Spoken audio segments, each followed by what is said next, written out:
Kun je me uitlezen, wat hoort het krijgt in het DNA-verwantschaponderzoek? We gaan in het onderzoek naar de moord op Marianne Vaatstra gebruik maken van nieuwe DNA-mogelijkheden. Het DNA-verwantschapsonderzoek. Dat kan vanaf 1 april, dus een nieuwe wet DNA-verwantschapsonderzoek. Wij zijn heel blij met die wet, want we zien dat als een kans om via DNA-vergelijking in de databank veroordeelden familie van de dader op te sporen en via die familie ook uiteindelijk de dader zelf op te sporen.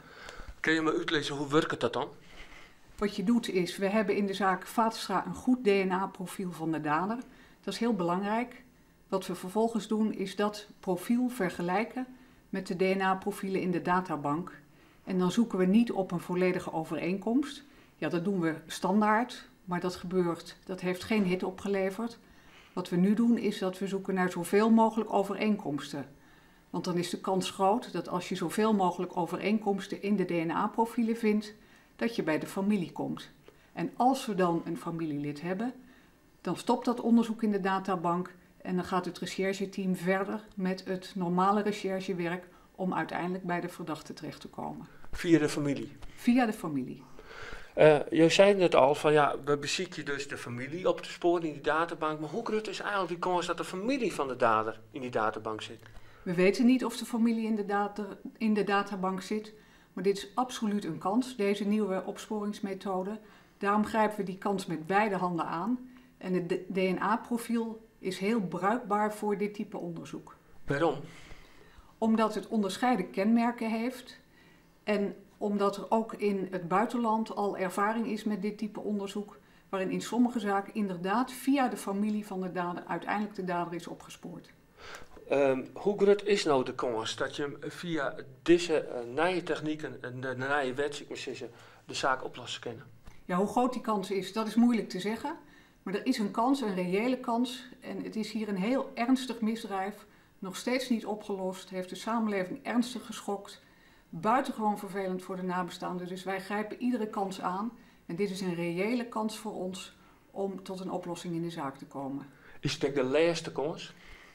Dit is een heel mooi middel. Vanaf 1 april, wij zijn ook de eerste zaak waar we dit middel zullen inzetten. En dat verwantschapsonderzoek is een techniek die ons hopelijk verder brengt. Als dit net slaagt, wat hem dan nog? Als dit niet slaagt, maar daar kan ik niet op vooruitlopen, want dat moet nu nog starten, dan zou het kunnen zijn dat we ook dat DNA-verwantschapsonderzoek zouden kunnen gaan gebruiken voor een eventueel grootschalig onderzoek in de omgeving van waar de moord is gepleegd. En hoe moet ik dat dan zien? Hoe zorgt zo'n onderzoek eruit? Nou, de eerste stap is dus die vergelijking in de databank. Als dat niks oplevert, dan gaan wij ons voorbereiden, moeten we ons ook voorbereiden om in de omgeving mensen te vragen vrijwillig DNA af te staan en om via hen als familie uiteindelijk bij de dader terecht te komen. Maar hebben we het dan om siertoers naar mensen? Nou, daar ga ik nu nog niet op in, daar wil ik ook nog niet op vooruitlopen. Het belangrijkste is nu dat we gaan beginnen met het onderzoek in de databank, daar de profielen te vergelijken en die uitkomst af te wachten. Als je dan beginnen met die vergelijking, want volgens mij beginnen ze deze week al mee. Hoeveel komen er dan uit, denk je, in de eerste selectie?